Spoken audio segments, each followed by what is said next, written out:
Bem, boa tarde a todos.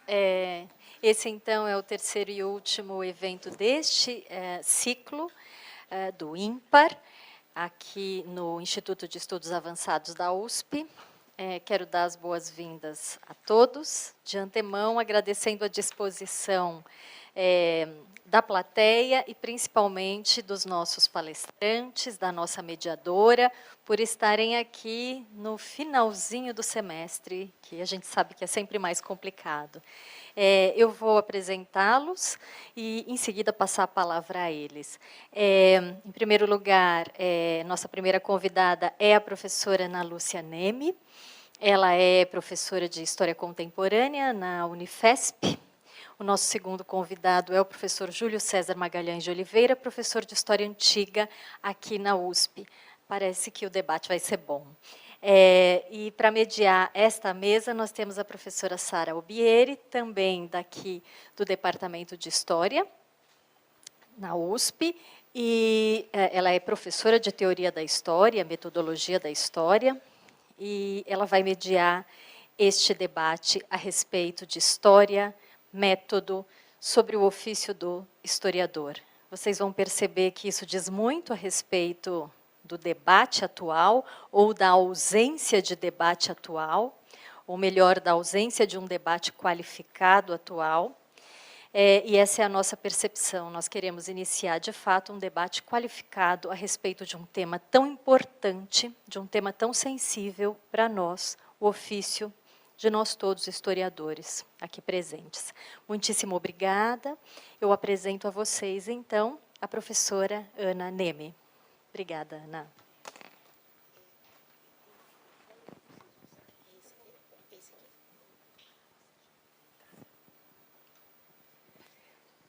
Obrigada. Então, boa tarde. Em primeiro lugar, eu queria dizer que estou muito feliz de poder compartilhar com os colegas aqui da USP e a plateia um debate que me é muito caro sobre narrativas contemporâneas em relação ao nosso próprio tempo vivido. Porque, no fundo, para falar de história e método e ofício do historiador, é preciso considerar que nós, historiadores, se por um lado construímos narrativas, por outro, vivemos parte das narrativas que nós construímos também, dependendo do objeto que nós escolhemos. E se nós levarmos o Koselleck ao limite do argumento, e eu gosto desse argumento no limite dele, toda história é sempre história do tempo vivido. Eu comecei falando sobre isso e vou finalizar um pouquinho falando sobre isso também. Então, muito obrigada pela oportunidade, em primeiro lugar. Eu queria começar trazendo uma frase do Giorgio Agamben, que eu acho muito interessante. A história da literatura e a história da arte sabem que entre o arcaico e o moderno há um compromisso secreto. A frase parece simples, mas, no fundo, ela nos coloca um problema, que é a presença de tramas do passado no nosso próprio tempo vivido. E esta presença, em alguma medida, informando as nossas escolhas como pesquisadores, por um lado, e como sujeitos políticos, que somos todos, de outro lado. Eu não coloquei esse quadro aqui por acaso. Esse quadro se chama Ciência e Saúde, se eu não estou enganada, e é um quadro do Picasso, por paradoxal que pareça, porque nós sempre pensamos no Picasso pós-França, e ele também gostava bastante de vender aquela... Estou fazendo um sinal porque apareceu gente ali. Eu fiz assim, pode entrar. E ele gostava bastante dessa ideia de que todo o cubismo dele era tributário de uma certa experiência francesa, mas eu gosto de dizer que o Picasso se formou dentro da experiência da geração espanhola de 1898. Esse é um quadro de 1897 que eu acho que é uma narrativa que traz algo de arcaico e algo de moderno. Então, se nós observarmos nesse quadro, que é resultado de uma montagem que ele fez, porque nós temos fazendo o papel da freira, um rapaz que ele encontrou na rua e trouxe para fazer, às vezes, na hora de montagem do quadro, uma criança que também foi pega de uma pessoa de rua, né? E uma senhora deitada, doente, e o médico ao lado dela. Então, nós temos, por um lado, a responsabilidade da ciência nos cuidados com a doença, né? E, por outro lado, a presença da freira nos coloca o tema da caridade, que é um tema de construção cristã, né? Que pode ser reportado a vários momentos da história da humanidade, mas aqui está especialmente reportado aos conteúdos da teologia moral cristã, resultantes, obviamente, da expansão do cristianismo, né, durante a Idade Média, enfim, um processo de tempo longo que guarda, no entanto, lugar neste final de século XIX e seguramente guarda lugar no nosso tempo vivido, porque a maior parte dos hospitais, hoje em dia, são hospitais filantrópicos, que são beneficiados com isenção fiscal por oferecerem atendimento à saúde às pessoas pobres, né? E, portanto, a filantropia, nesta lógica, é uma ressignificação da caridade de origem cristã e incide gravemente sobre as nossas formas de pagar imposto. Então, esse quadro, junto com essa frase que parece simples do Agamben, nos coloca um conjunto de problemas como historiadores e como sujeitos políticos, né? O que nós podemos pensar sobre narrativas, considerando a trajetória que nós vamos fazer aqui, né? Uma trajetória que vai passar por esse pacto secreto entre o arcaico e o moderno e vai buscar esse pacto revelado em fontes ou em conjuntos documentais, que é o material de trabalho do historiador. Estou considerando aqui que narrativas, né, são conjuntos documentais com os quais o historiador pode trabalhar. E elas vão aparecer em pinturas, elas vão aparecer na literatura, elas vão aparecer em documentos, em conjuntos documentais produzidos em tribunais, produzidos em assembleias, enfim, em diários, numa pluralidade enorme de possibilidades de interpretação. Então, se nós pudermos voltar aos elementos fundantes do mundo contemporâneo, né, talvez fosse o caso de acompanharmos o Koselleck, para quem o mundo contemporâneo nasceu em meio à construção de narrativas sobre a aventura dos homens na história.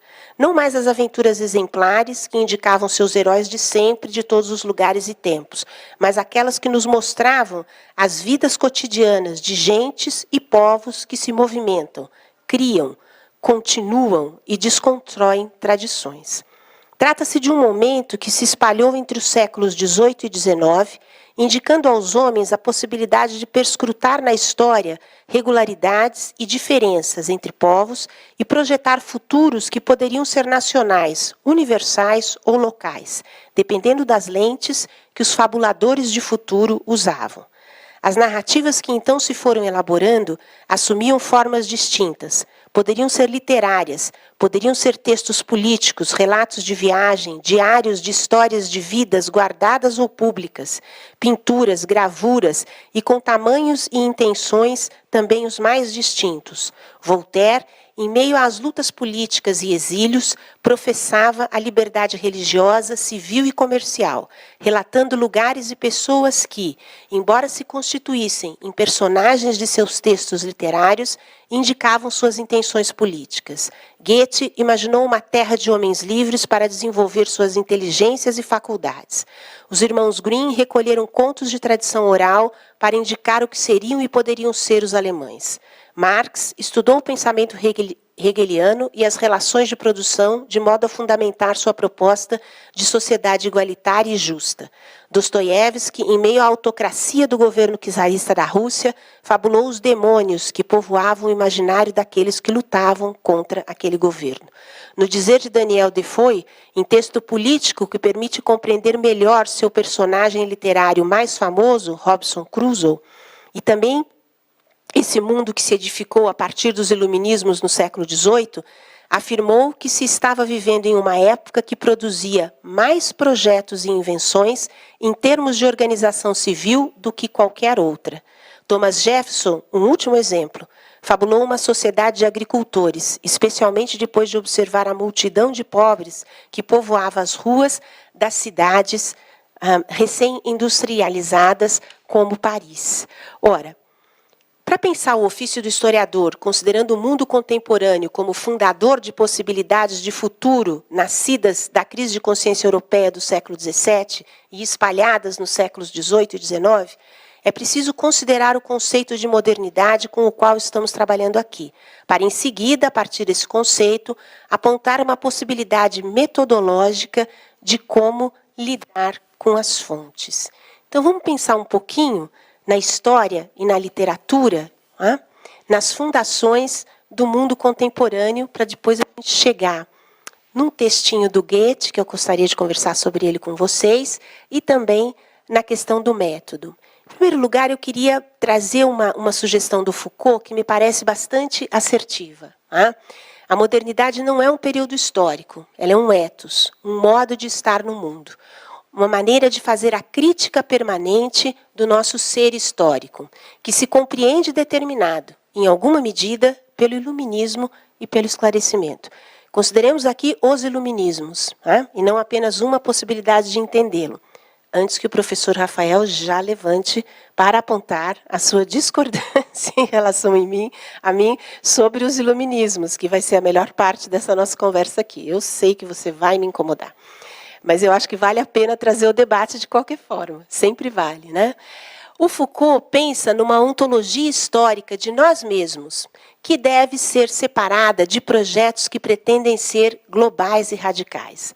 Então, se de um lado nós imaginamos aquele vetor do iluminismo, que imaginava um sentido para a história de toda a humanidade, que nos jogasse talvez no mesmo lugar considerado moderno e adiantado, o Foucault, quando pretende reler o esclarecimento, busca um texto do Kant, que também se chama o que é esclarecimento, para dizer não. Se nós queremos compreender o nosso lugar, se nós queremos historiar qualquer momento e grupo que seja, é preciso que nos afastemos de todos os projetos que pretendam ser globais e radicais. E este é o imperativo do pacto moderno do ponto de vista dele. Um pacto a ser cumprido, um projeto inacabado. Por quê?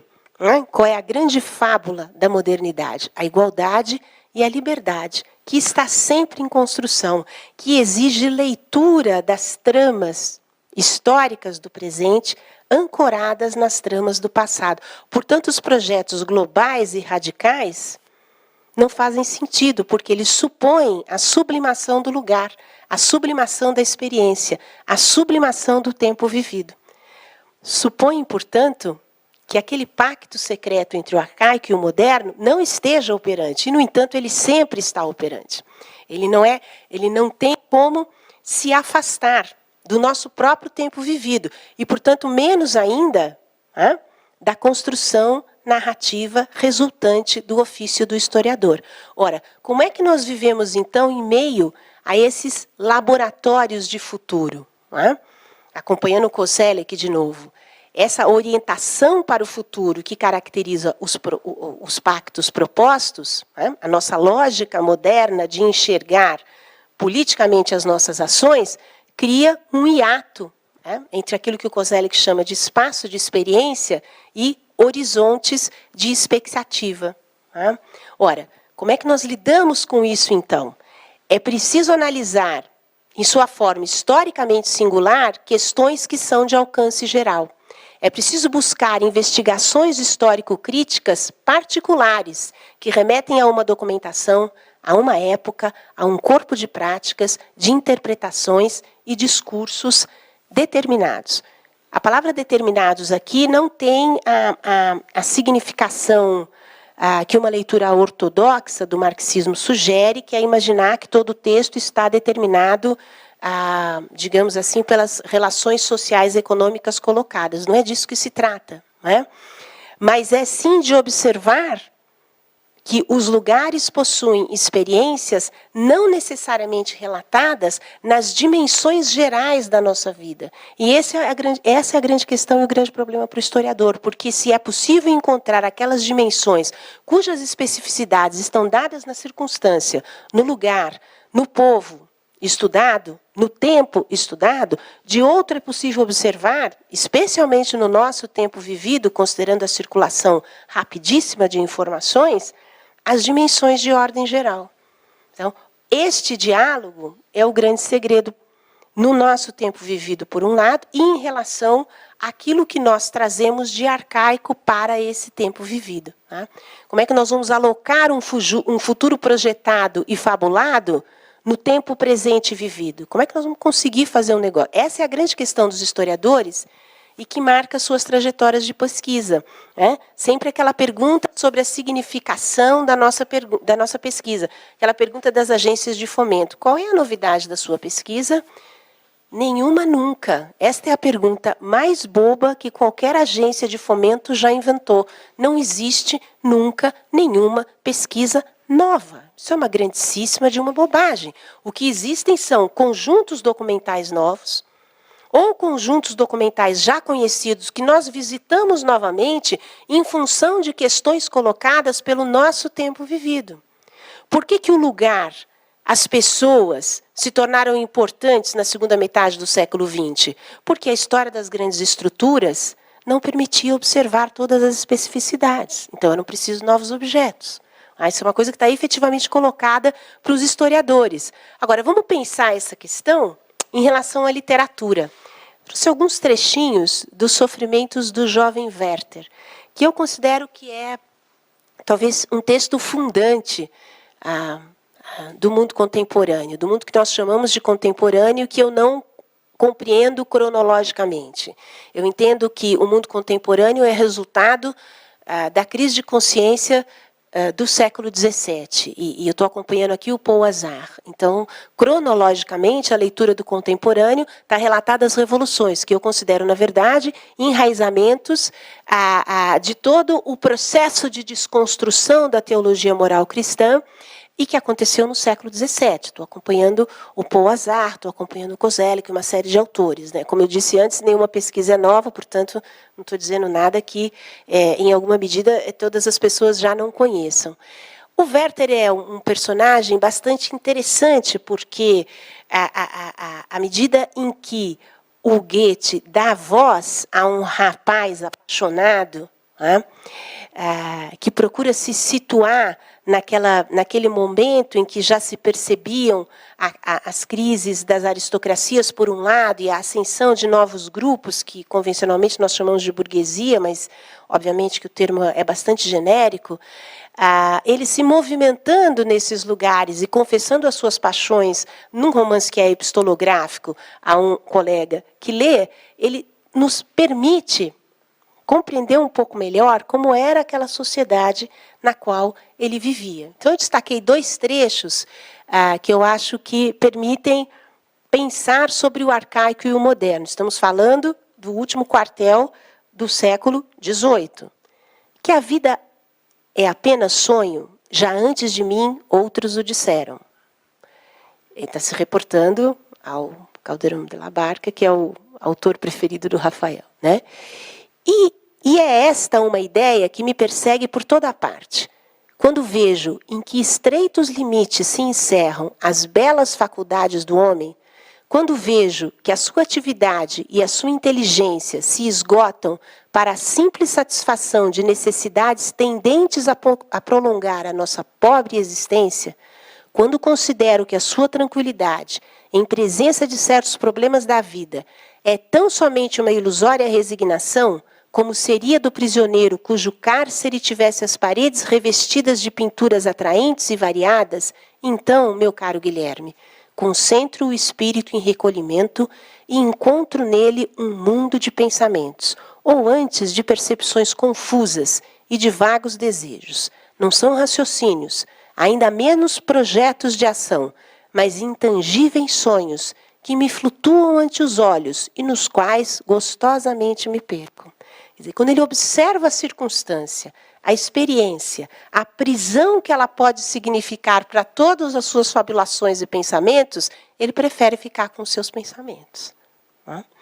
Que é o nosso grande problema no mundo contemporâneo. Né? Imaginar fabulações de futuro, né, em relação ao tempo vivido. E é um problema para os historiadores, porque Obviamente que, ao buscar a documentação, nós estamos buscando instrumentos de prova sobre o tempo vivido, aquele no qual nós não estivemos.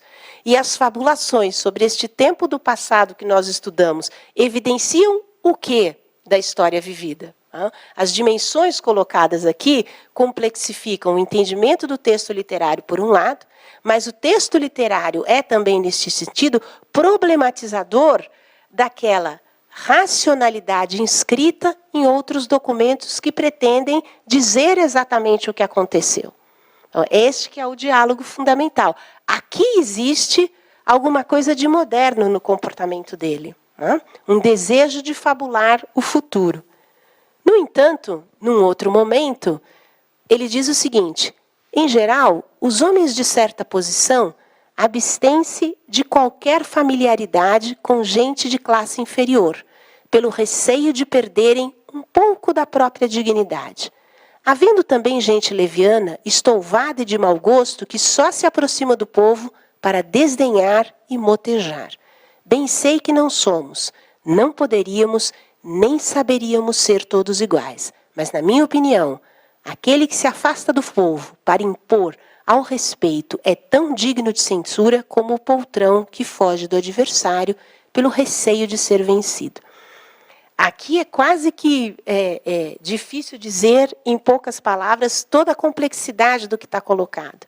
Porque, veja, dizer assim, não somos, não poderíamos, nem saberíamos ser todos iguais, ele está discutindo diretamente com as teorias iluministas, que propuseram a crítica do antigo regime exatamente porque todos nós nascemos livres e iguais em direitos. Esse é o fundamento básico. E esta é a utopia atrás da qual corremos todos no mundo contemporâneo. A construção de uma sociedade em que esta ideia, colocada nos pactos, porque está inscrita em todas as constituições, ela seja efetivamente realidade, o que não tem sido.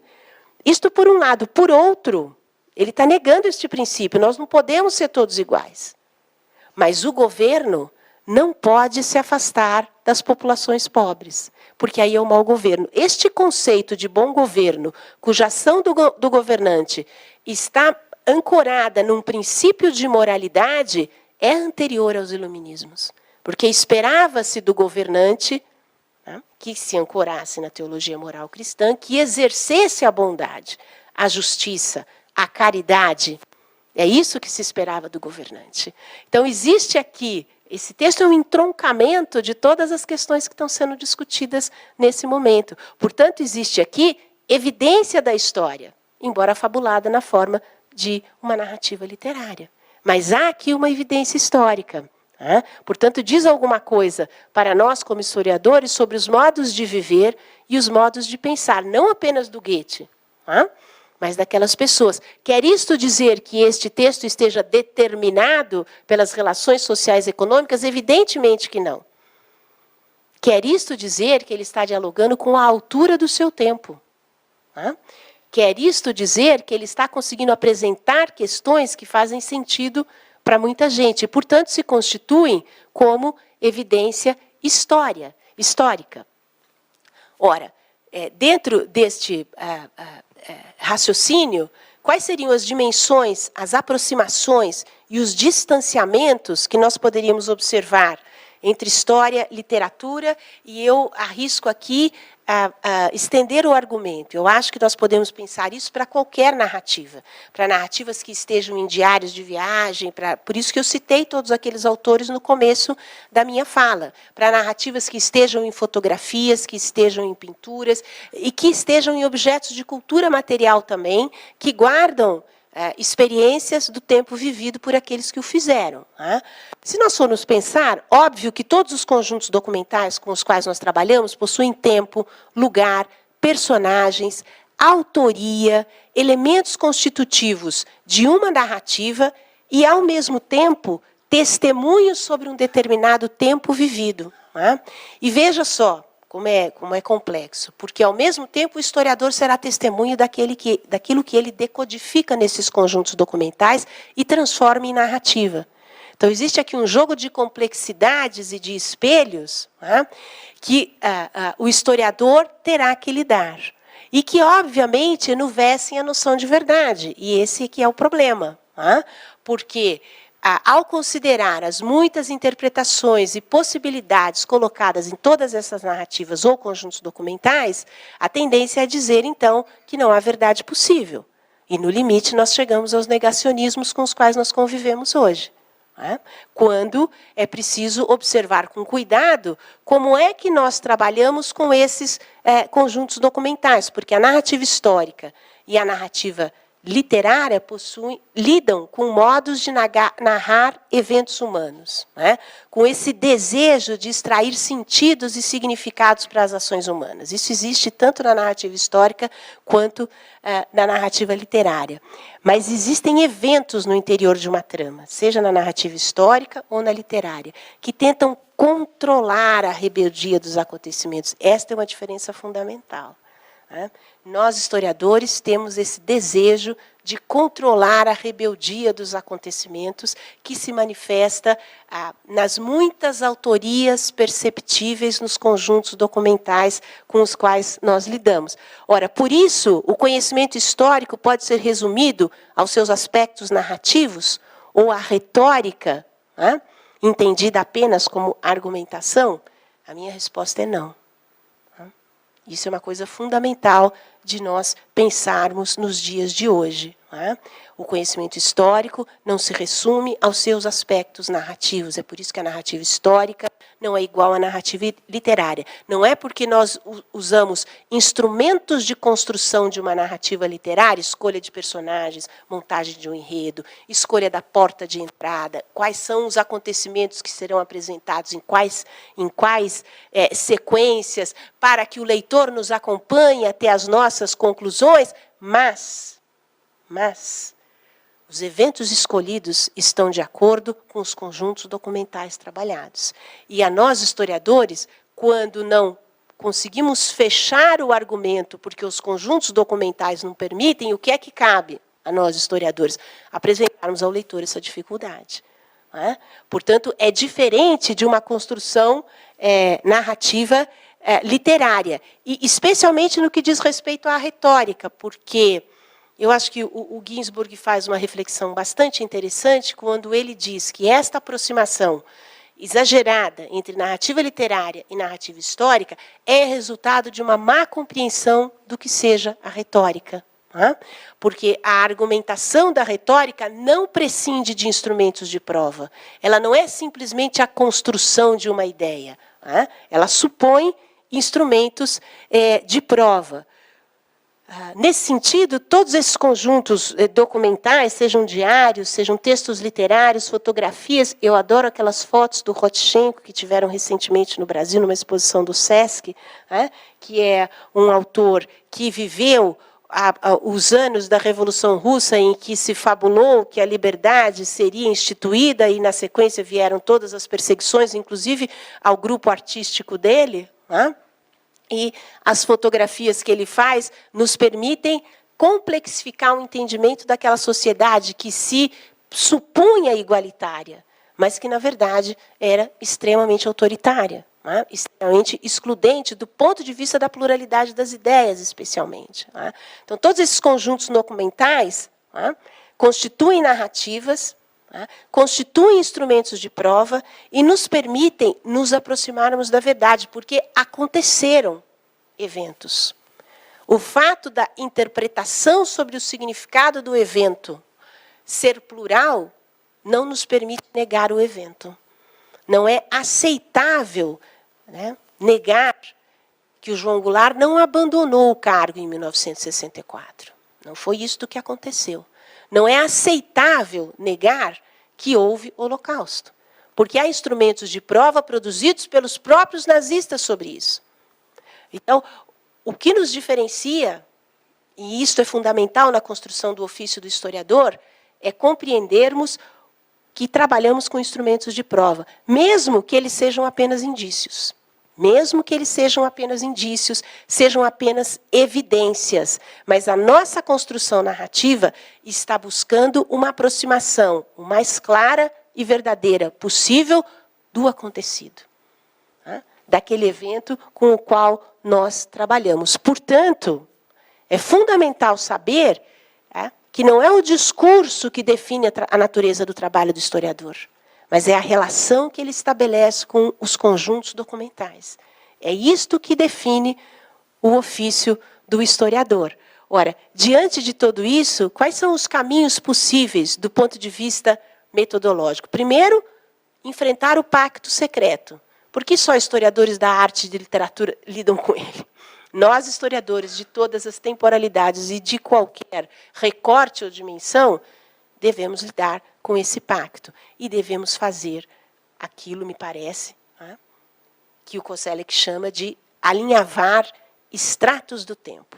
Mas não para dar organicidade homogênea na interpretação. Não, ao contrário, para buscar dissonâncias, incongruências, intermitências em relação aos acontecimentos que a gente estuda. Então, os casos concretos que se localizam entre a lei geral e a experiência das pessoas, que se localizam entre as dimensões gerais e aquelas dimensões específicas da vida das pessoas.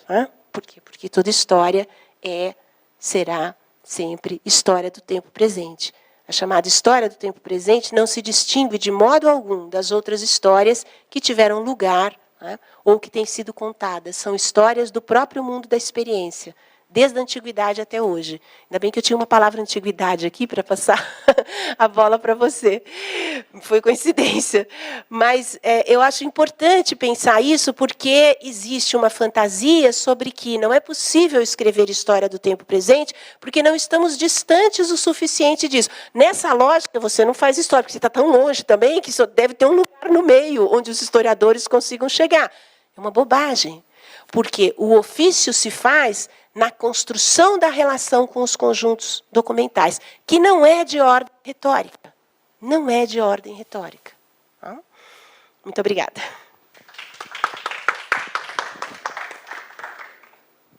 Agradeço a interessante exposição da professora Ana e passo a palavra, então, ao professor Júlio para a sua exposição e depois abriremos para um pouco de conversa mútua aqui.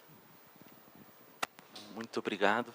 Eu queria, em primeiro lugar, agradecer o convite da minha colega Ana Paula Magalhães por essa oportunidade de falar com vocês. Falar não só com os que estão aqui presentes, mas também como está sendo gravado e transmitido ao vivo com um público maior. Na verdade, eu gostaria aqui de falar menos para os colegas de ofício, e sim falar um pouco do nosso ofício para os que não são do nosso ofício. E especialmente para quem sequer, os interessados em ver esse vídeo, que sequer são da área de humanas. Porque eu acho que esse é o nosso grande desafio no momento que vivemos. Enquanto historiadores, nós temos sido questionados, e a história, eu vou voltar a isso, sendo muitas vezes atacada, naquilo que nós fazemos, e se colocam em pé de igualdade opiniões das mais diversas matizes, defendendo bandeiras, muitas vezes. E nesse sentido, acho que é importante lembrar um pouco questões que podem parecer prosaicas a nós, colegas de ofício, mas que não são mais, de modo algum, nos dias de hoje. Eu gostaria de começar lembrando um episódio que ocorreu em 2017. Em agosto de 2017, a BBC publicou um cartoon, um desenho, uma animação, um videozinho sobre a vida na Bretanha romana. Um vídeo que passava uma historinha de uma família, os filhos de um soldado romano na Bretanha romana. Esse vídeo causou uma enorme polêmica no mundo anglo-saxão em geral, porque, entre outras coisas, o pai dessas crianças, o soldado romano, era um negro. E foi acusada a BBC, os produtores desse desenho, de estarem fazendo nada mais do que forçando o politicamente correto, projetando ao passado preocupações que são nossas, ignorando uma história que era a história da Grã-Bretanha, que não tinha nada a ver com populações africanas. nada a ver com negros. Obviamente, vocês percebem que esse desenho provoca uma determinada visão do passado, muito influente num determinado círculo, uma determinada visão política no presente. Na ocasião, uma importante classicista, que tem um papel de destaque nas redes sociais, a Mary Bird, interveio nesse debate, argumentando que esse pequeno desenho, que são poucos minutos, né, ele era, ao contrário, era fundamentado em evidências. Evidências mais diversas. Tudo que aparece na história faz referências a documentos que nós temos. Eu vou voltar um pouco ao final, mencionando um pouco evidências dessa diversidade étnica no mundo romano, né? Mas os argumentos dela foram, novamente, contra-atacados e resultaram em ataques os mais diversos, inclusive misóginos, contra ela, por parte de uma verdadeira... um esquadrão que ocorre na internet, muitas vezes, né, atacando essa posição, como ela querendo reconstruir um passado que não era aquele. No mesmo ano, eu acho que no ano seguinte, um outro episódio também nos lembra a mesma coisa. Nos Estados Unidos agora, uma outra historiadora, que estuda o mundo romano também, e que também é muito influente nas redes sociais, ela tem blogs, ela está sempre comunicando pelo Twitter, a Sarah Bond, fez uma publicação, aparentemente, sem muitos problemas, comentando o quanto a arte antiga não era essa arte branca que nós nos acostumamos a ver desde o século XVIII. Ou seja, essas estátuas que nós vemos, na antiguidade, eram coloridas, eram muito coloridas, eram pintadas, elas não eram brancas. Esse ideal da arte pura, branca, associada à arte clássica, ela é construída no século XVIII, no nascer da história da arte, e isso se tornou como um ideal, o ideal de beleza. No entanto, isso não era os antigos. E ela dizia, ora, isso é tão óbvio para os antigos, que os antigos sequer pensavam na ideia da branquitude. Ora, isso bastou, mais uma vez, para ser atacada por grupos de extrema-direita, como ela querendo, de novo, projetar um passado que não era um passado branco, associado ao mundo romano, que se imaginava, né? E, inclusive, esse caso, ela chegou a ser ameaçada de morte por esses grupos, por ela querer construir um passado politicamente correto, mais uma vez. Como vocês percebem, isso nos mostra o quanto temas que são relacionados ao passado distante falam o presente, porque estão relacionados a visões de quem nós somos. A história está sob ataque porque o passado ainda importa. É exatamente por isso. Mas é importante dissociar o que são os mitos de origem, o que são as imagens que confortam identidades no presente, os seus usos políticos, os mais diversos, daquilo que é a pesquisa histórica, né, daquilo que nós fazemos enquanto historiadores. E esse é o grande problema. É por isso que a história é atacada, porque a história confronta certezas, as certezas que estão nesses discursos mitológicos, nessas mitologias contemporâneas, nesses usos do passado. A história é pesquisa, é investigação, é baseada em métodos e evidências, não é apenas aquilo que nos conforta. Ela permite um conhecimento crítico e a própria crítica do contemporâneo, e por isso ela incomoda. Quando eu falo em conhecimento crítico e a crítica do contemporâneo, é preciso ter claro o que entendemos por isso. Vou citar aqui um militante comunista italiano que só o nome dele ser citado já é problema nos dias de hoje, que é o Antônio Gramsci. O Antônio Gramsci, que era um leitor dos clássicos, e ele dizia que nós deveríamos aprender o latim e o grego, não porque isso nos tivesse alguma utilidade prática, não é para ser um bom copeiro, ou para ser um porteiro, ou alguma coisa assim. É porque isso nos permite conhecer os textos dessas civilizações neles mesmos, ter um conhecimento de primeira mão e não de segunda mão, o que nos permite conhecer a nós mesmos e criticamente. O conhecimento crítico, ao que eu me refiro, é exatamente isso, é falar com conhecimento de causa, pesando as coisas. A crítica não é simplesmente demolir o adversário. A crítica é pesar aquilo que nós estamos falando. É, portanto, saber lidar com as informações, com os discursos do passado, primeiro, vendo de primeira mão, por nós mesmos, e julgando, pesando o que nós aprendemos. A história que nós fazemos na universidade, a história dos historiadores, não é o mesmo que o passado. Né? O passado é diverso disso. Há uma diferença que os latinistas o sabem, entre as res gesta e a história rerum gestarum, a narratio rerum gestarum. As coisas passadas e a história ou a narrativa das coisas passadas. Certamente, o que nós fazemos é um conhecimento sobre o passado, que busca explicações ao passado, que busca dar sentido ao passado. Só que esse conhecimento, essa busca de dar sentido ao passado, ela tem bases. Duas bases, eu diria, principais. De um lado, os documentos, de outro, a sua interpretação. Os documentos, como foi dito aqui, os documentos são vestígios, são rastros, são fragmentos. Documentos é tudo que uma sociedade produz e que possa nos informar sobre ela, não só os textos.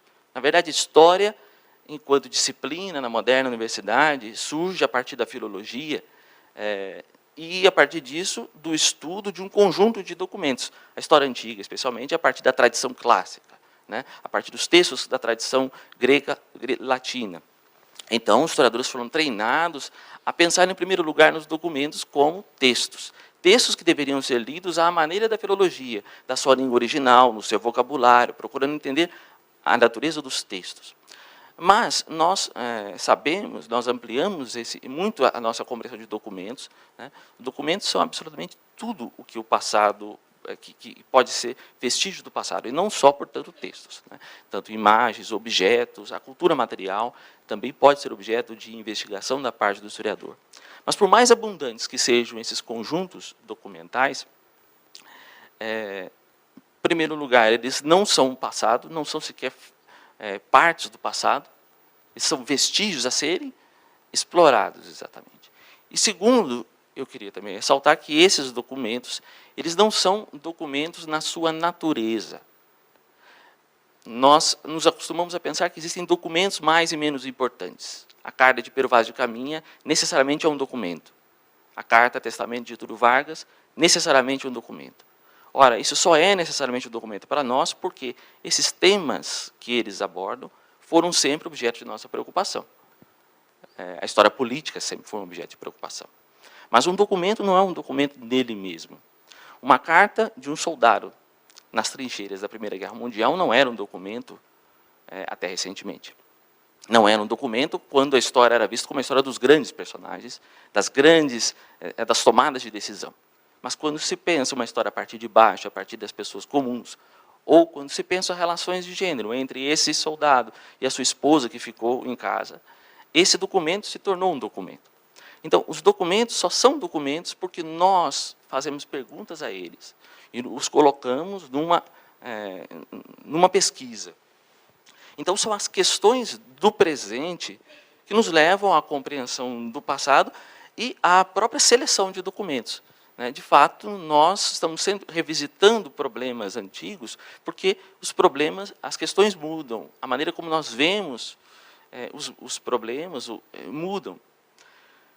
As nossas questões são determinadas, sim, portanto, pelo tempo em que vivemos, também pelo lugar de onde falamos, pelas preocupações que temos, pelo estado também do debate num determinado campo de estudos. A partir dessas questões é que nós buscamos documentos e procuramos colocá-los, dar sentidos a eles. Como é que nós damos sentidos a eles? Interpretando. Então, essa segunda parte do ofício do historiador são as interpretações. Sim, mas como é que interpretamos? De novo, para interpretar, nós precisamos de algumas bases. Nós partimos de teorias, partimos de modelos, partimos de quadros contextuais, o que o colega meu da área de História Antiga aqui na Universidade, o Norberto Guarinello, define como formas. Ou seja, grandes quadros que podem dar sentido, dar contexto. Teorias, o modo como vemos como as coisas funcionam. De fato, se nós enfatizamos alguns aspectos, nós vemos as coisas de um determinado modo, nós vamos procurar documentos naquele sentido. Portanto, se a nossa ênfase é que os fatores políticos são os mais importantes, nós vamos procurar documentos de ordem política. Se são econômicos, a mesma coisa. Se nós pensamos na sociedade como o que faz a vida em sociedade são os conflitos, nós vamos ter uma determinada visão. Se, ao contrário, é o consenso, nós vamos ter outra seleção dos documentos. Então, de fato, teorias vão informar o modo como nós fazemos essa mesma seleção de documentos. O quadro contextual, a mesma coisa. Nós só podemos colocar documentos em relação uns com os outros, ou mesmo eventos em relação uns com os outros, se nós estabelecemos um contexto. Seja esse contexto história do Brasil, história, a economia romana ou a história romana, são grandes contextos em torno dos quais nós podemos colocar documentos que possam dialogar, né? Economia romana, se nós definimos esse quadro, ou agricultura romana, nós podemos colocar documentos que, em princípio, não são contemporâneos, né? Tratados agronômicos que estão de séculos diferentes, textos de arquivos de fazendas no Egito romano, e colocar eles para dialogar, porque definimos previamente um quadro de entendimento. Então, de fato, nós temos algumas ferramentas que nos permite fazer essa associação entre documentos, né? Selecionar, e a partir deles podemos responder as perguntas que colocamos. No entanto, há sempre também uma reflexão, o historiador sempre faz uma reflexão sobre esses mesmos instrumentos que utiliza, inclusive sobre os conceitos que utilizamos. Se nós precisamos de conceitos para pensar o passado, há sempre uma reflexão, sim, sobre o passado, sobre os documentos que trabalhamos, como associamos, como damos sentido a eles, como damos sentido também a eventos, a sequências de eventos, mas também uma reflexão que é importante sobre os conceitos mesmo que utilizamos. Eu vou dar um exemplo de um conceito que nos remete àquele desenho. Um conceito que os historiadores que trabalham com a Roma Antiga, o Império Romano, utilizaram durante muito tempo, que hoje é objeto de questionamento, ou de romanização. Ou seja, o Império Romano teria romanizado as províncias. O conceito de romanização pressupõe uma ideia de tornar-se romano, ele foi cunhado num determinado contexto, para dar sentido ao passado. O contexto que ele foi cunhado é o contexto do imperialismo moderno. Um momento em que exatamente a Europa também se imaginava como europeizando outras regiões, levando uma cultura superior a culturas inferiores. Essa ideia de romanização, ela pressupõe, portanto, como europeização, como helenização, como americanização, uma ideia de aculturação, de uma cultura que é adotada, mas, sobretudo, nas suas origens, uma ideia de cultura superior e de cultura inferior. Ora, esse conceito, não por acaso, veio a ser questionado a partir da descolonização, a partir da crítica da própria ideia de cultura superior e cultura inferior. Há remodelações desse conceito, outros autores que propõem outras alternativas a esse entendimento de pensar cultura inferior, cultura superior, que a romanização poderia ser pensada de maneira mais ativa por parte dos nativos, mas há outros ainda que se questionam sobre a própria utilidade de utilizar esse conceito, se nós hoje questionamos esse pressuposto que estava na origem do conceito. Para pensar como é que uma sociedade provincial se transforma sobre o contato com os romanos, será que é necessário utilizar um conceito que pressupõe a transformação num todo homogêneo posterior, na adoção de uma cultura? E é interessante observar como nós adotamos visões diferentes, como nós pensamos no caso mesmo brasileiro, né? Nós não nos imaginamos tendo nos tornado portugueses, né? A nossa experiência nos leva a questionar também esse uso desse conceito, formulado em outros contextos históricos, né, em outras regiões. Então, há sempre, de fato, um balanço entre a necessidade que temos de usar conceitos, e sim, nós precisamos de conceitos modernos para pensar o passado, mas há também uma reflexão constante sobre os conceitos que nós mesmos utilizamos, né? Nós historicizamos os próprios conceitos com os quais trabalhamos. É parte do trabalho não só utilizar quadros, teorias, modelos para pensar o passado, mas também historicizar esses próprios conceitos que nós utilizamos, né? E, portanto, sempre estamos questionando o nosso próprio fazer. Ou seja, o trabalho dos historiadores ele implica um constante esforço crítico. A crítica da documentação que utilizamos, a crítica dos quadros conceituais mesmos que utilizamos. Um esforço de crítica do próprio passado, mas uma crítica também do nosso próprio fazer.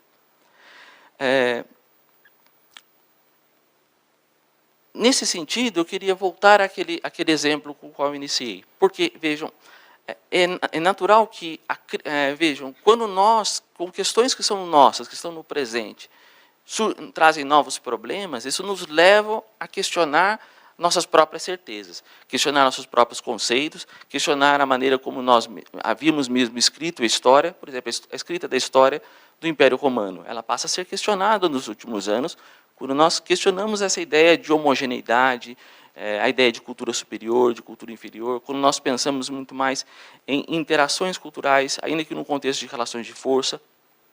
Então, questões mesmo do presente nos levam a repensar o passado. Mas isso, ao contrário daquela crítica que era feita a Mary Bird e aos autores daquele vídeo, não implica simplesmente que nós estamos projetando o presente para o passado de maneira incontrolada. Nós não estamos apenas transpondo os nossos desejos para o passado. Nós não estamos construindo o passado, a nossa imagem e semelhança, como melhor nos convém. Essa é a principal diferença entre aquilo que nós fazemos, enquanto historiadores, ou seja, partimos sim do presente, mas o fazemos de maneira crítica, e esse uso do passado no presente, que ele sim é feito de forma acrítica. É um uso do passado no presente que é feito apenas para defender um ponto de vista que nos conforta.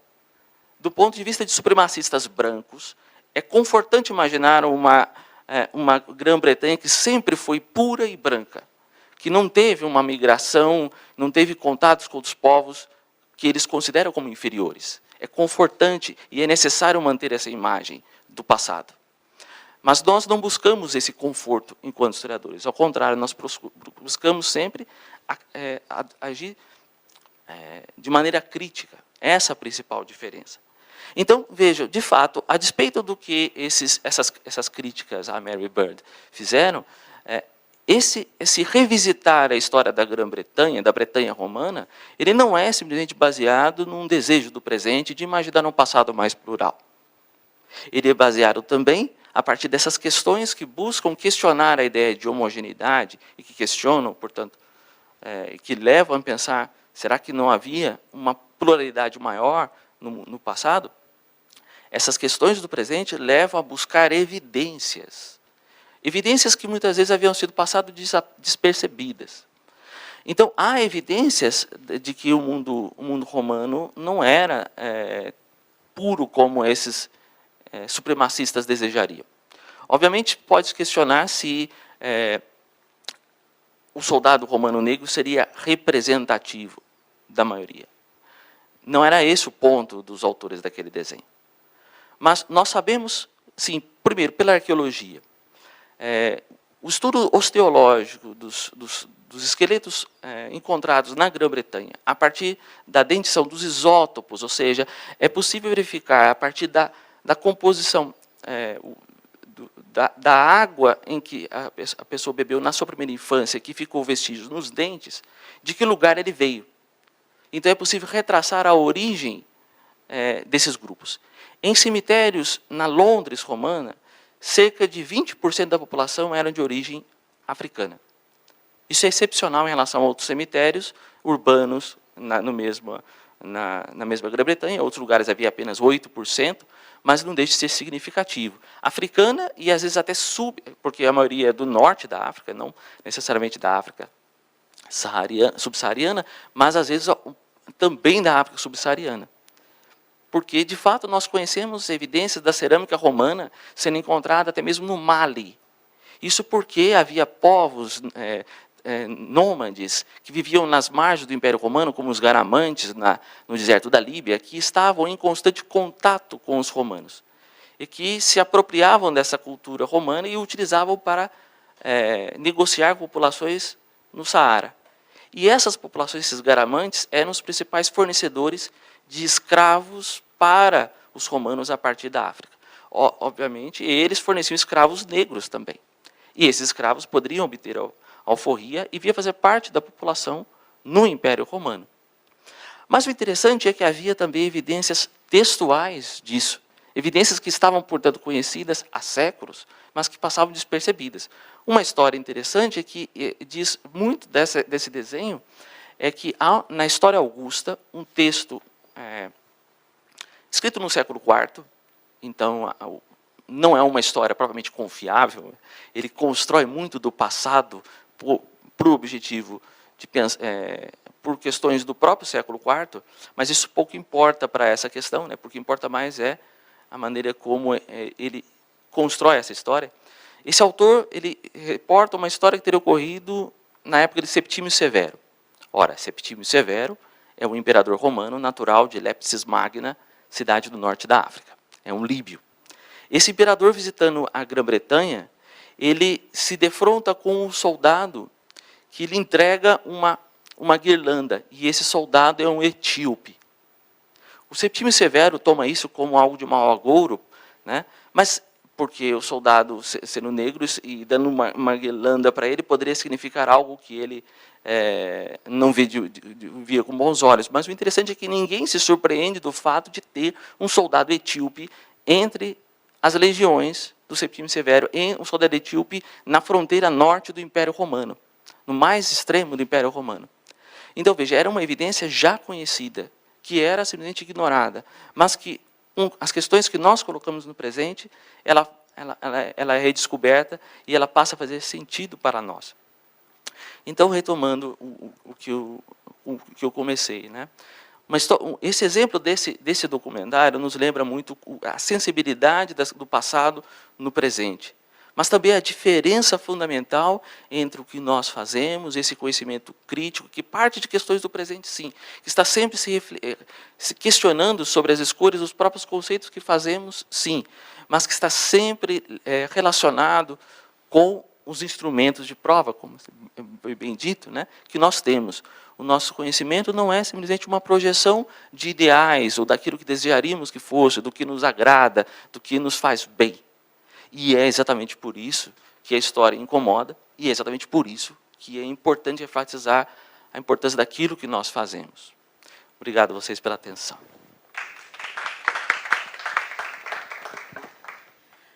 Agradeço ao professor Júlio pela sua exposição. Então, antes que eu passe a palavra aos presentes, vou aproveitar do privilégio aqui da minha posição para endereçar aos dois a mesma reflexão para os seus comentários. Então, o que pude depreender das duas exposições? Alguns acordos que os expositores mesmos já podem ter antecipado, por exemplo, que Croce viu esta sessão no passado, quando ele disse que toda história é a história do presente, não é isso? E tem sido repetido por vários comentadores, isto de você não poder ir ao passado a não ser a partir das questões do seu tempo, e é por isso que é possível contar de novo tantas vezes o mesmo tema do ponto de vista da historiografia, porque você vai a ele com novas questões, assim como outras coisas do passado persistem, como obras literárias, obras filosóficas e outras coisas que são constantemente revisitadas e têm esta duração semântica, vamos dizer, por causa desta possibilidade de serem abordadas a partir de outras perguntas.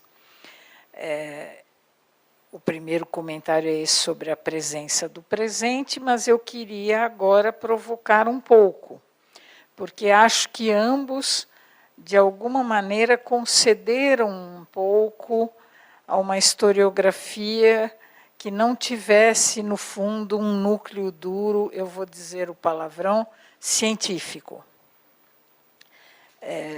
A Ana Mais, na sua exposição, porque falou muito em narrativas, em fabulações, juntou diferentes autores e alguns deles questionam explicitamente essa questão da cientificidade, mas o Júlio também foi modesto quando falou do espírito crítico. Então, ele chamou isto de fazermos estas correções, estes adendos, estes confrontos de opiniões de hoje com evidências que podem ser revisitadas ou recém-descobertas, coisas assim, para que essas opiniões tivessem que ser revistas, como uma espécie de plantão crítico.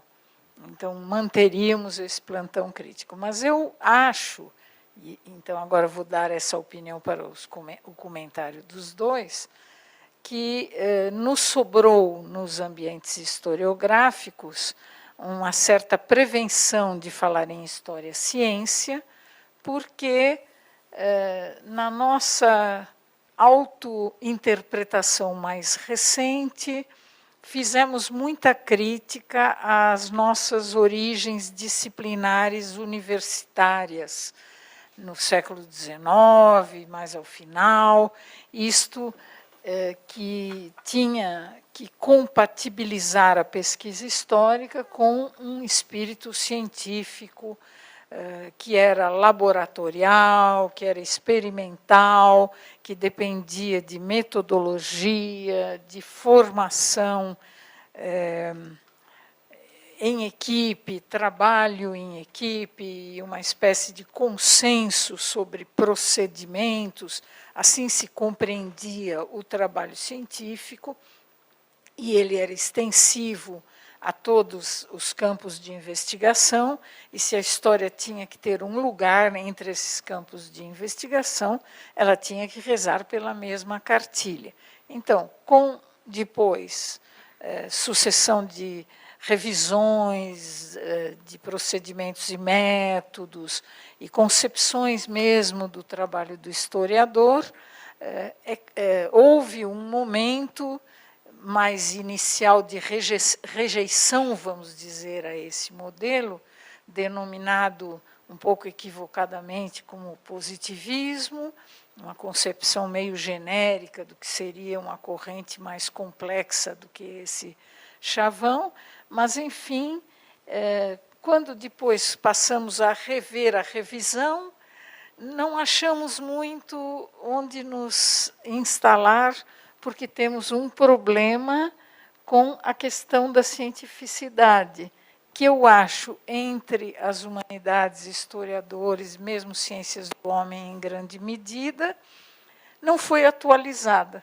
Então, continuamos a entender ciência daquele jeito fundador dos estudos acadêmicos institucionalizados no século XIX, e não prosseguimos com revisão de como o conhecimento científico se constrói, que está disponível em estudos filosóficos, por exemplo, sobre o tema, e reflexões sobre a natureza das ciências da natureza, por exemplo, suas relações com a técnica, e mesmo reflexões de tipo fundador sobre ciências do homem, como se construiriam afinal, será que elas podem pretender uma especificidade de método, etc.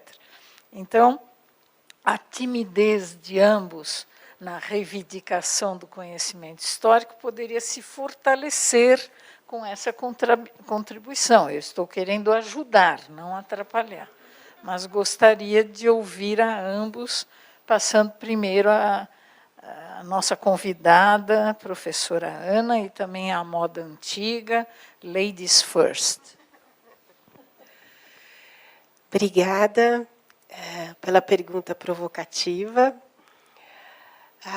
Vamos lá. Você sabe que Quando eu estava contando para a Ana Paula que eu fazia parte da equipe da pró-reitoria da Unifesp até um tempo atrás. E a minha brincadeira preferida lá, quando eles ficavam, porque o conhecimento, isso, porque a ciência dizia, história não é ciência. Os olhos se arregalavam de tal forma que eu fazia de propósito, aí eu falava mais mesmo. Mas é claro que era uma provocação, porque a maior parte dos colegas lá eram das áreas médicas e tal, então eu fazia essa provocação. O que eu diria para você, Sara, com essa pergunta difícil, né? Eu acho que nós não podemos perder de vista o instrumento de prova. Não podemos perder de vista. Ao não perder de vista o instrumento de prova, nós nos aproximamos do conhecimento histórico como ciência. Eu reconheço isso. Mas o que eu digo é que esta é uma dimensão fundante do nosso ofício. Ocorre, no entanto, que se nós nos apegarmos a uma definição de ciência que se aproxima demais da noção de verdade, nós temos um problema. Qual é o problema que nós temos? Evidentemente que aconteceram os eventos sobre os quais nós trabalhamos. Evidentemente que existiram esses personagens. Existiu este personagem negro, que as pessoas disseram que ela estava inventando para ser politicamente correta. Ela não inventou este personagem. É possível encontrar ali instrumentos de prova que demonstrem isso, por mais que se queira contestar. Então, veja, trabalhando com os instrumentos de prova, nós nos aproximamos dos acontecimentos que verdadeiramente existiram. No entanto, o significado deles, os motivos pelos quais nós a eles retornamos, com um cuidado enormíssimo, eu entendi a provocação, porque, por óbvio que considerar que os nossos retornos ao passado estejam relatados ao presente não nos pode levar a cometer anacronismos. E por que não vamos cometê-los? Porque trabalhamos com instrumentos de prova. Ao trabalhar com instrumentos de prova, reitero, eu acredito que nós nos aproximemos do conhecimento histórico pensado como ciência. Reitero também, no entanto, o seguinte, se pensarmos a ciência como verdade resultante de uma equação qualquer que mostre o que verdadeiramente aconteceu, não. É este o problema. Porque os retornos a conjuntos documentais, a eventos do passado, em temporalidades distintas, respondem a questões distintas que nos impedem de dizer a romanização, para usar um termo seu, era verdadeira. Não, ela era uma intenção política. É verdade que houve a intenção política no século XIX de pensar o Império Romano como o Gibbon. Por que ele escreve a história do declínio do Império? Porque ele pega o declínio do Império Romano. Ele está preocupado com o Império Inglês, que está se formando e está disputando com a França. Evidentemente. Então, se de um lado eu reconheço uma dimensão científica, porque trabalhamos com instrumentos de prova, de outro, eu considero fundamental que as ciências humanas e as humanidades em geral saibam lidar com a relativização do conceito de verdade no nosso trabalho. O que não quer dizer que o nosso trabalho seja retórico, que foi essa a minha questão. Então, na verdade, eu não tenho uma resposta fechada para você, porque toda vez que eu entro nessa discussão, eu encontro lá uma dimensão científica, mas eu também encontro muitas outras dimensões que me afastam da noção de verdade, não de acontecimento, porque o evento efetivamente aconteceu. E é esta confusão que é o problema. Os negacionismos trabalham com a hipótese do não acontecimento. E nós temos que nos apegar à dimensão científica do trabalho do historiador com o instrumento de prova para dizer, aconteceu. Interprete como você quiser a ida do João Goulart para o Rio Grande do Sul, com a intenção, na minha particular opinião, de evitar uma guerra civil. Interprete como você quiser isso, mas não diga que ele entregou o cargo. Porque isso não se sustenta. Não há instrumento de prova para sustentar. Não sei se eu respondi. Sara? Mostrou onde está o seu discurso e reforçou minha intenção de inaugurar minhas oficinas de epistemologia, que discutirão, inclusive, a expressão toda a verdade, que é este o ponto. Já percebi que isto vai ser bom de ser abordado. Filósofos servem para poucas coisas, mas as poucas que servem, às vezes, são fundamentais. Então, professor Júlio, por favor. Bom, a primeira coisa a respeito da palavra crítica, a minha intenção era muito mais ressaltar uma postura que é importante ressaltar não só para nós, historiadores, mas, inclusive, para todos, diante das informações, dos discursos sobre o passado que recebemos. Então, por isso é importante a ênfase no conhecimento crítico, a ênfase na crítica. Mas a questão se a história pode ser vista como uma ciência, você preferir chamar essa história que fazemos como uma história científica, para mim é uma questão de menos, de como nós a nomeamos. O que eu ressalto, a história que fazemos, sim, ela é uma história baseada em métodos. Ela é um conhecimento controlado e é um conhecimento que depende de instrumentos de prova, sim. Não é um conhecimento simplesmente baseado a partir de pontos de vista. Os pontos de vista determinam as questões que fazemos. Mas é importante lembrar que o fato de haver sujeitos de conhecimento, pessoas que em um determinado momento se colocam questões, isso é válido também para todas as ciências, né? Inclusive as ciências exatas, elas são formuladas a partir de determinadas pessoas. A ciência de Newton, a ciência de Einstein. É a partir de pessoas específicas que pensam, inclusive as ciências exatas. Então, há diferenças, há especificidades, sim. A história ela não trata com eventos que podem ser repetíveis. Tratamos do específico por definição. Não é algo que possa ser colocado num laboratório e ser testado, né? Então, é óbvio que há uma diferença entre o que a história faz e o que outras ciências fazem. O mais importante para mim, então, não é dizer se a história deve ser classificada como ciência ou não, porque isso também tende a generalizar uma concepção válida para todos, e, de fato, há diferenças. E, sim, ressaltar que o conhecimento que fazemos enquanto historiadores é um conhecimento que tem, sim, método, que tem procedimentos, que são aceitos por uma comunidade, que tem instrumentos de prova e que devem ser testados. Opiniões divergentes existem e é necessário que existam porque as questões são colocadas de modo diferente por pessoas diferentes, mas elas seguem determinados princípios, elas não são aleatórias. A questão também da verdade, também não acho que é uma questão que deve ser colocada exatamente nesses termos, da verdade absoluta. A questão é se o conhecimento que fazemos é um conhecimento verdadeiro, no certo sentido. E isso, sim, mesmo que seja de visões, seja parcial, seja de pontos de vista diferentes, que seja sempre em transformação, não é um conhecimento que resulta apenas de opinião. Esses são os princípios que eu acho que são importantes ressaltar. E eu reconheço a provocação da Sara, porque, de fato, muito das aporias em que vivemos, podemos dizer que resultam de um relativismo levado a um extremo e que resulta do questionamento, bom, afinal de contas, qual a diferença do gênero literário, de um gênero da história e qualquer gênero literário? É uma ficção como outra qualquer? Nós não podemos, então, dizer que a história é meramente uma construção? Eu também não concordo com isso. Nesse sentido, estamos de acordo, eu não concordo com isso. A história não é equivalente a uma ficção.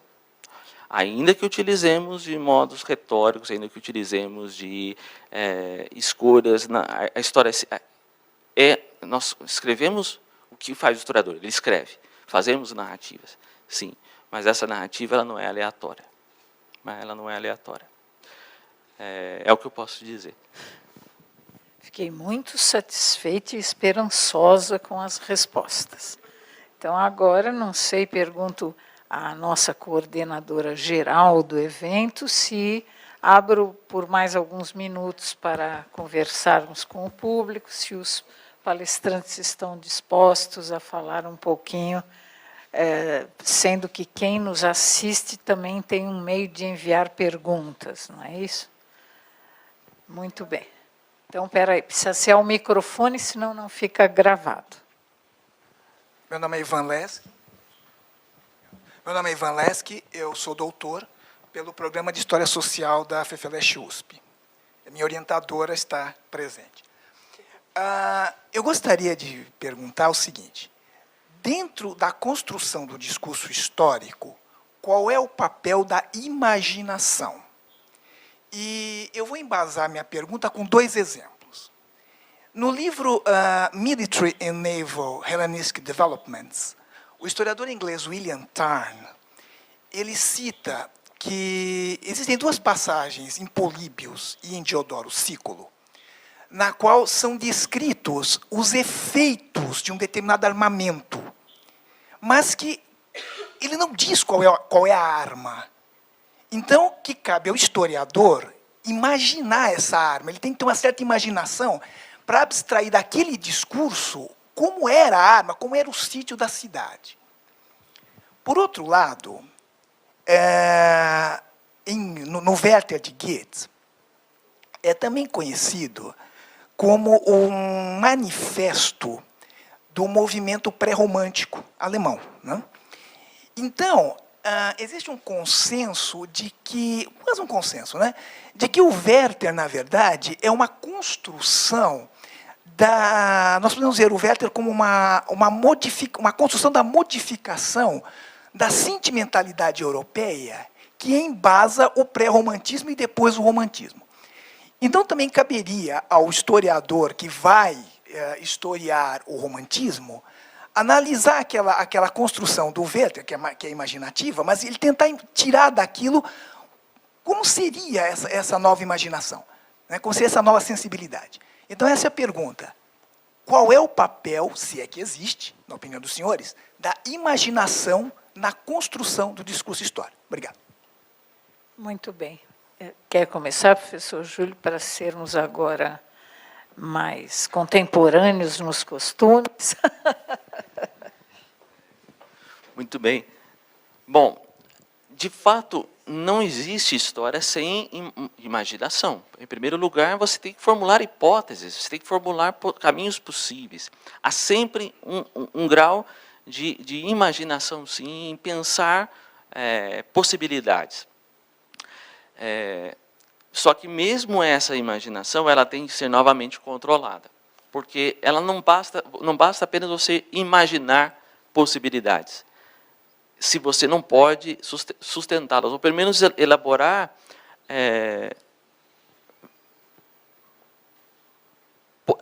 um conhecimento possível sobre o que você está propondo.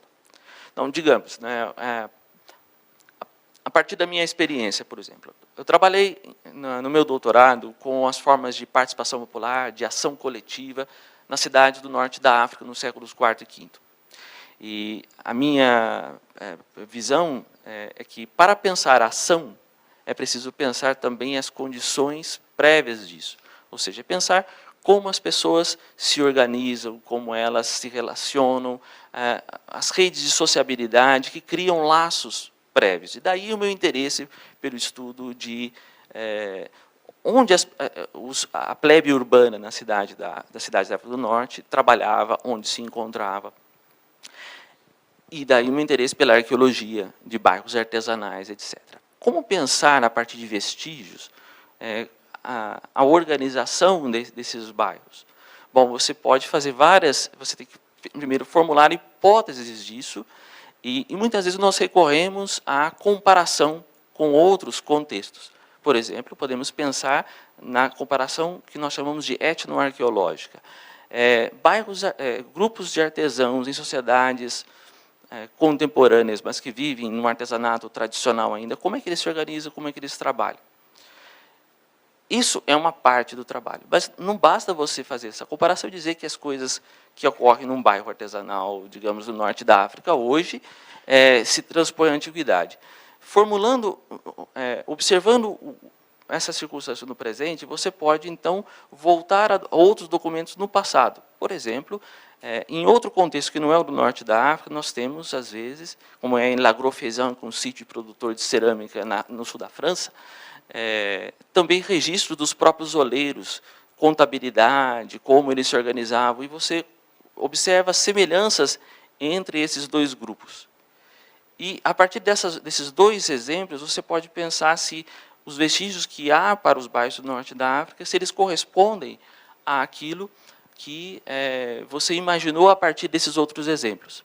Então, a partir daí, é possível sustentar um funcionamento desses bairros, por exemplo, a predominância da cooperação, por isso vários artesãos do mesmo ofício se regrupam no mesmo lugar, porque eles também cooperam entre si, reduzindo custos, por exemplo, do caso dos oleiros do cozimento, contratando um oleiro. Então, a partir da comparação de casos outros, é possível pensar num que você tem menos conhecimento sobre ele. Mas veja, você formulou uma hipótese aí plausível a partir dessa comparação. E é preciso deixar claro, portanto, esse procedimento a qual nós recorremos. Isso é diferente de você simplesmente deixar a imaginação dizer como aquilo poderia funcionar, o que faz um romancista. Um romance histórico, ele, ao contrário, ele pode até se partir de historiadores e de estudos, mas ele vai criar uma vida numa cidade antiga, e muitas vezes a partir apenas da sua imaginação.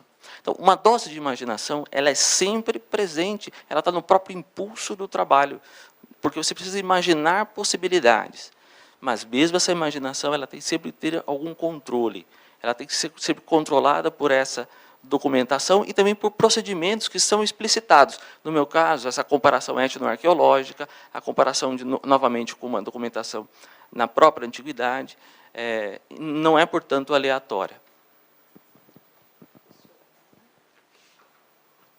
Obrigada pela pergunta. Você sabe que, se a gente estivesse falando aqui sobre livro didático que eu escrevo, eu teria uma resposta prontíssima, porque o Vygotsky, ele diz o seguinte, que não é possível ensinar história para as crianças pequenas, porque ensinar história, obviamente, não é simplesmente dizer o que aconteceu, principalmente para os pequenos, sem usar a imaginação histórica, porque seria uma maneira de levar as crianças a imaginarem aquilo que elas não viveram, e, portanto, saírem de si mesmas e passarem a lidar com outras experiências. Não é muito bacana esse pressuposto de escrever livros para crianças, considerando que a imaginação histórica é um passo para que eles cheguem a construir as próprias narrativas históricas a partir dos documentos que são oferecidos nas aulas. É muito interessante.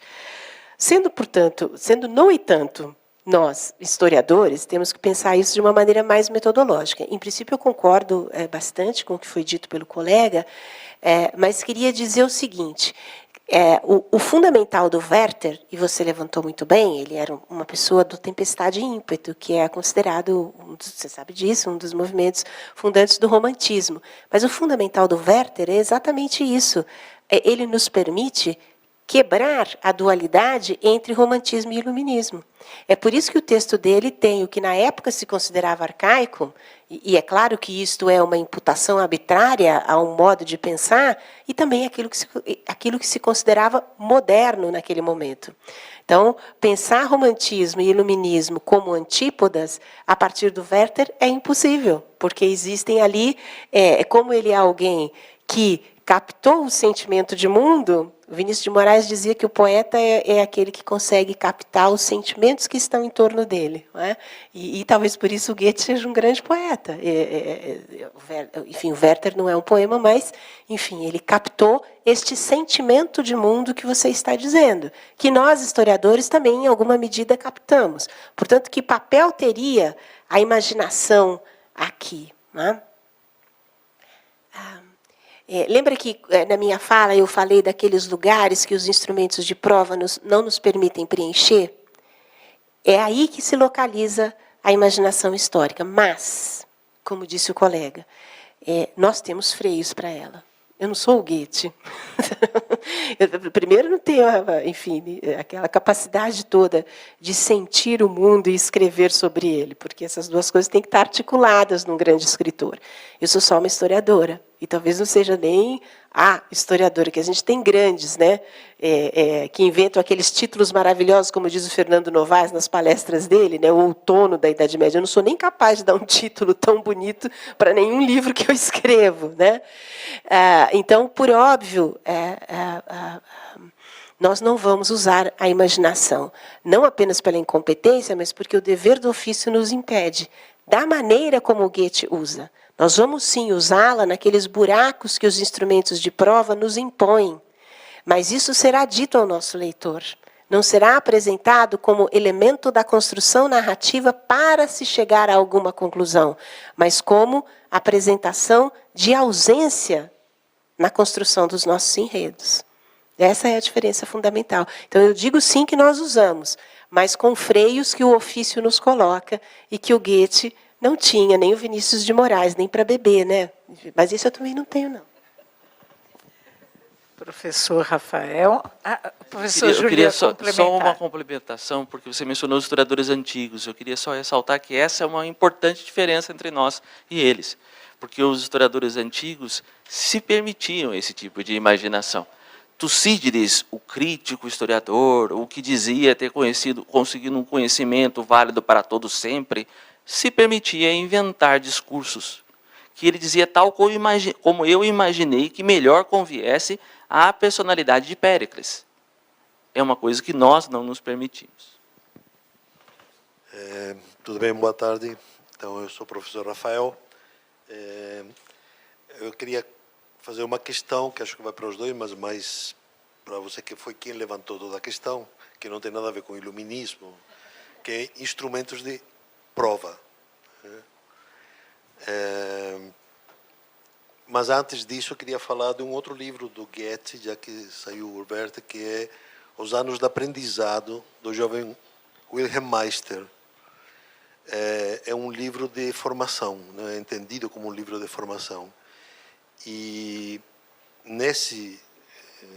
na minha leitura, né, nesse livro aparece o papel da arte, o papel da educação, o papel do iluminismo, porque inclusive tem uma sociedade secreta, né, não se sabe bem se é maçônica ou não, mas é uma sociedade secreta, que é a Sociedade da Torre, que de certa forma é responsável pela educação final do jovem Meister, né?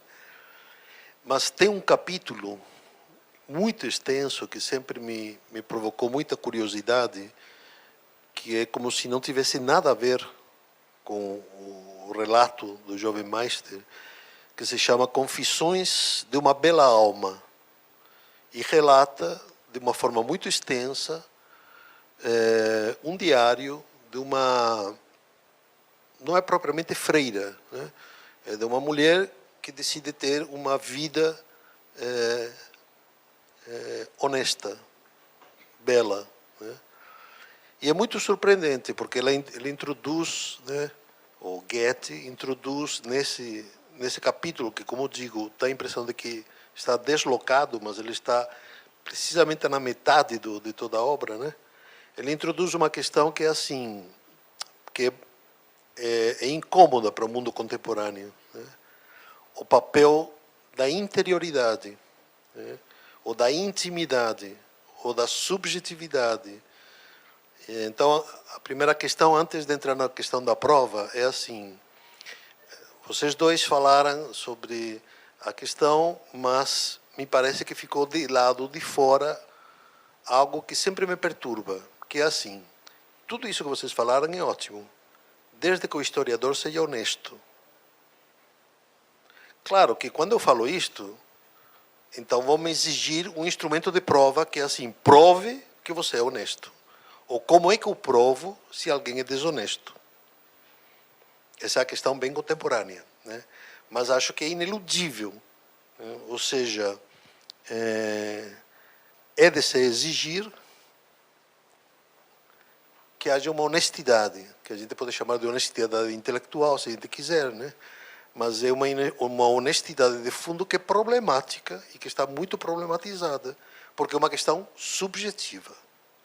E então a gente recorre, porque não tem como discutir isto, é uma questão assim de índole pessoal, moral, a gente recorre para discutir as questões de prova, os instrumentos de prova, né? Então, através dos instrumentos de prova, a gente se convence de que o que é dito é verdadeiro. Então, Então, é sobre essa questão que eu quero fazer, ou sobre esse tema que eu quero fazer a questão. Até porque, a Ana sabe disso, eu me formei na Faculdade de Direito, eu trabalhei muito com a questão da prova, e as minhas pesquisas vão pela linha de processos criminais do século XVIII. Né? Eu mexo continuamente com provas. Então, não tem nada mais incrível do que como é que uma prova se transforma em prova. Né? Porque, no começo, tudo era indício. A partir, como você mesmo agora disse, por exemplo, quer dizer, a gente não admite mais a imaginação no poder, pelo menos da história. O historiador não pode ser assim tão imaginativo como era no começo. Vai contra ele próprio. Desqualifica o historiador. Mas como é que um indício se transforma em prova? Porque tem vários livros, né, onde precisamente, livros de processo, né, onde precisamente se fala de que a prova mais probativa é a prova indiciária.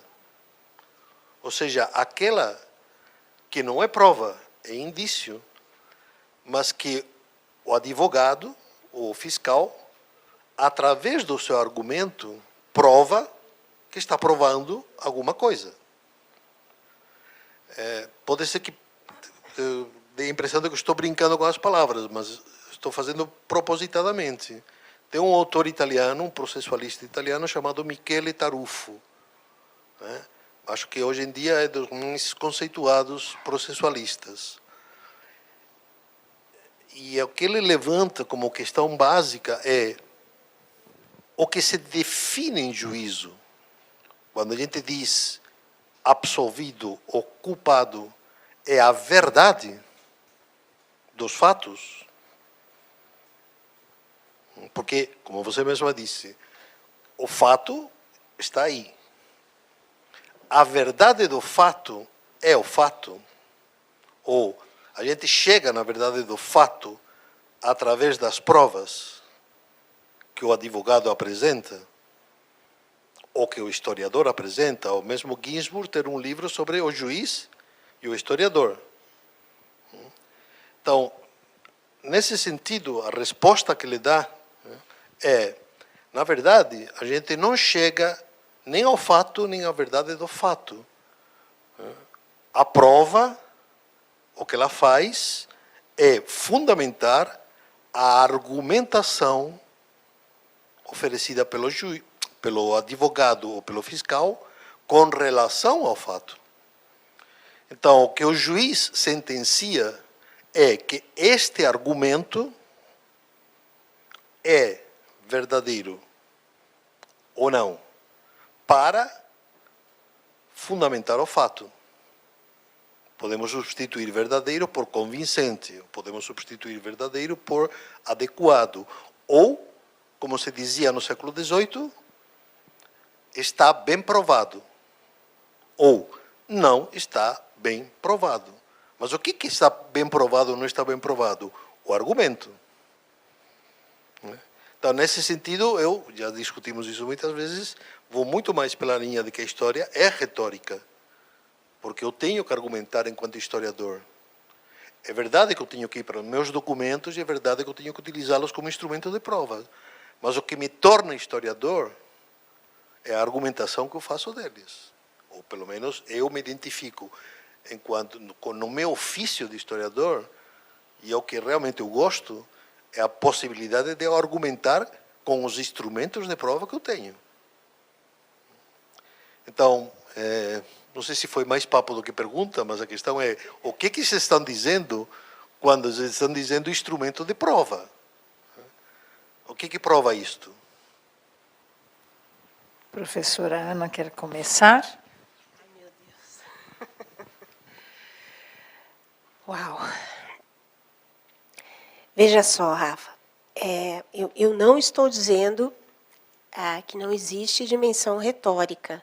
Eu estou dizendo que o ofício do historiador não se resume a ela. Por quê? É que você está usando o conceito de retórica aristotélico, que supõe instrumento de prova. Porque as pessoas que entendem hoje que a narrativa histórica se aproxima da narrativa literária, elas não trabalham com a ideia de que a retórica supõe instrumento de prova. É uma leitura quase superficial do que seja retórica, se me permitem aqui fazer uma análise qualitativa dessa leitura, né?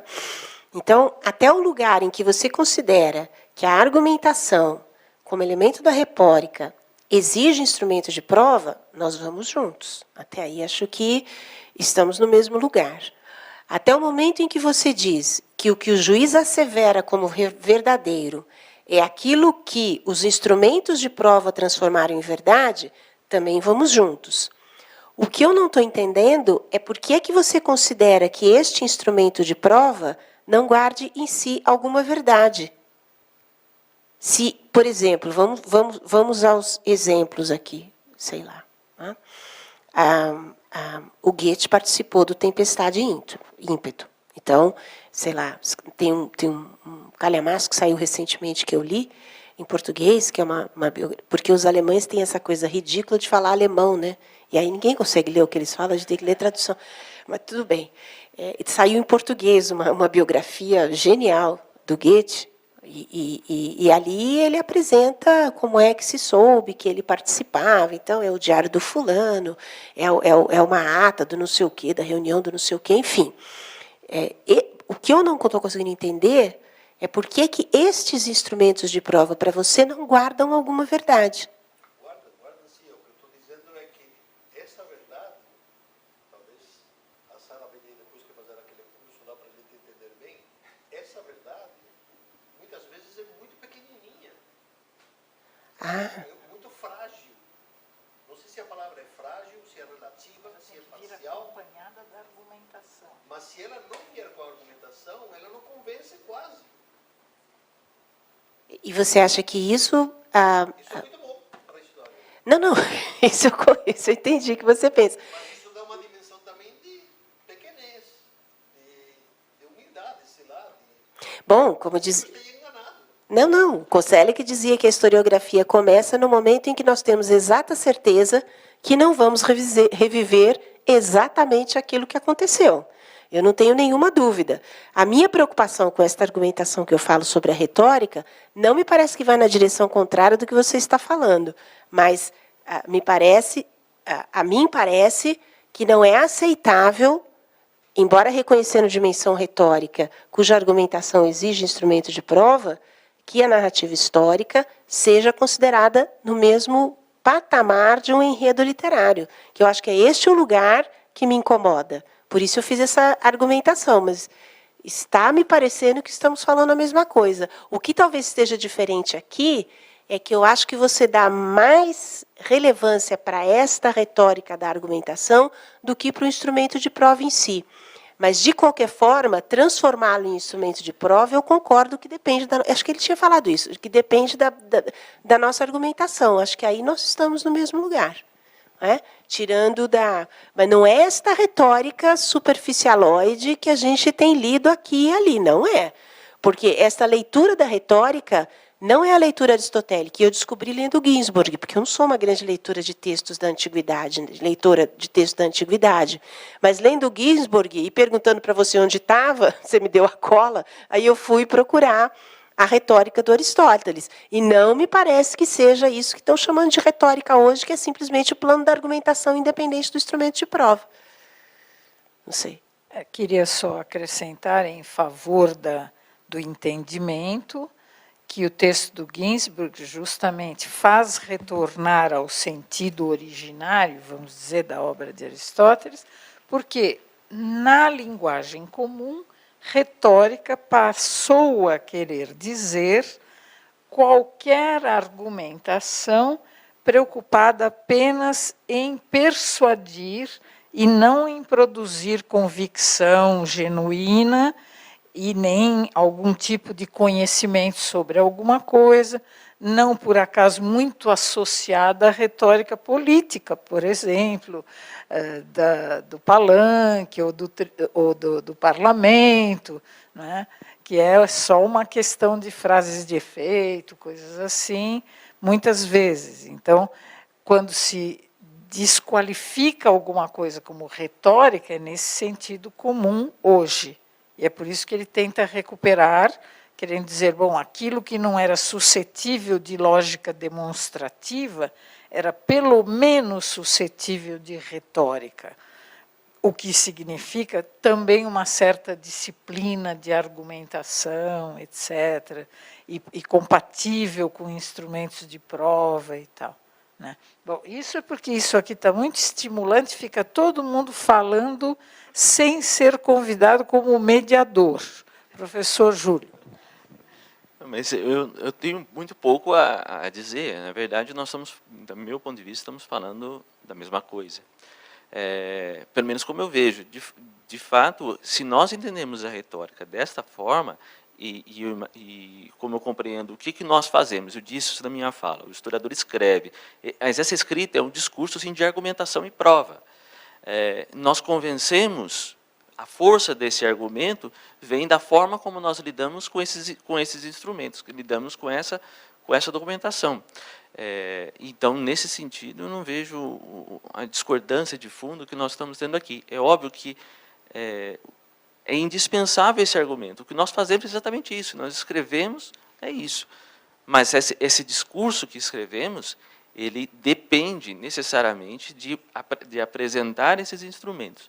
Sem eles, nós recaímos nesse tipo de uso do passado, que é feito, que não se fundamenta, que não tem elementos de prova, que se constrói um passado a partir daquilo que melhor convém. Esse é o limite que nós não passamos. Professora Ana, acho que podemos, talvez, concluir a sessão. Imagino que não temos perguntas de internet que teriam chegado aos nossos operadores. Então, quero, novamente, em nome do grupo de pesquisa ímpar, em nome dos organizadores desta sessão, agradecer a gentileza dos nossos palestrantes de comparecerem e virem compartilhar destas questões hoje conosco, e sempre terminamos com aquele estímulo para organizarmos novos eventos para prosseguir a discussão, porque estamos todos limitados pelo tempo, na hora que a discussão fica mais entusiasmante. Então, agradeço a presença de todos também. Boa tarde.